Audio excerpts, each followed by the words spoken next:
Welcome to వైఏ భక్తి channel. ఈరోజు వీడియోలో తెలంగాణలోని నాగర్ కర్నూల్ జిల్లాకి చెందిన అవంచకపురంలోని వినాయకుని ఆలయం గురించి తెలుసుకుందాం. ఇది ఏకశిలా గణపతి విగ్రహంతో ప్రసిద్ధి చెందిన ప్రదేశం. ఈ ఏకశిలా వినాయక విగ్రహాన్ని 1173లో తైలపుడు రాజు నిర్మించినట్టు చరిత్ర చెబుతోంది.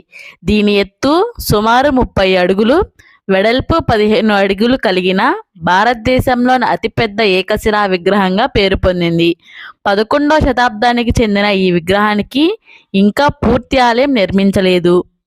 ఈ ఏకశిల భారీ గణనాథునికి గుడి లేదు, నీడ లేదు, ఎండకు ఎండుతాడు, వానకు తడుస్తాడు, చుట్టూ గోడ కూడా లేదు. పంట పొలాల మధ్యనే ఈ గణనాథుడు వందలేళ్లుగా ఉంటున్నాడు. భక్తులు ఈ గణపతిని ఐశ్వర్య గణపతిగా పిలుస్తారు.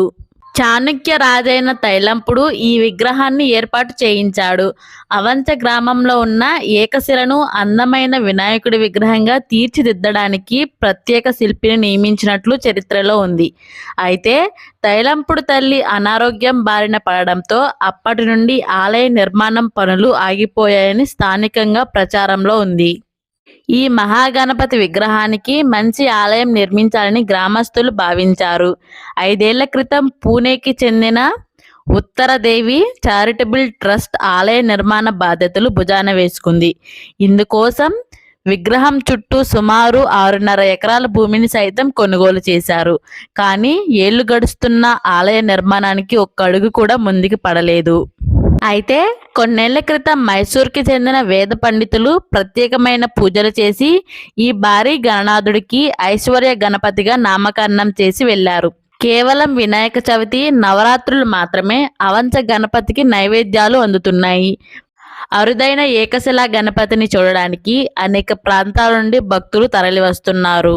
ఈ ఆలయంలో ప్రతి సంవత్సరం వినాయక చవితి, దీపావళి, నవరాత్రి ఉత్సవాలు ఎంతో ఘనంగా జరుగుతాయి. ఐశ్వర్య గణపతి ఆలయంలో రోజువారీ పూజలతో పాటు గురువారాలు, సోమవారాల్లో భక్తులు ఎక్కువగా వస్తారు.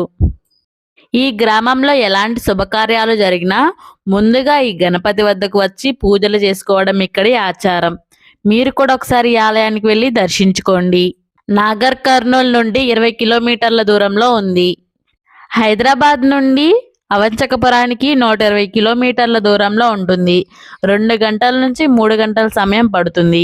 మీరు కూడా ఒకసారి ఈ ఆలయాన్ని దర్శించుకోండి. ఈ వీడియో మీకు నచ్చినట్లయితే మా వైఏ భక్తి ఛానల్ని సబ్స్క్రైబ్ చేసుకోండి.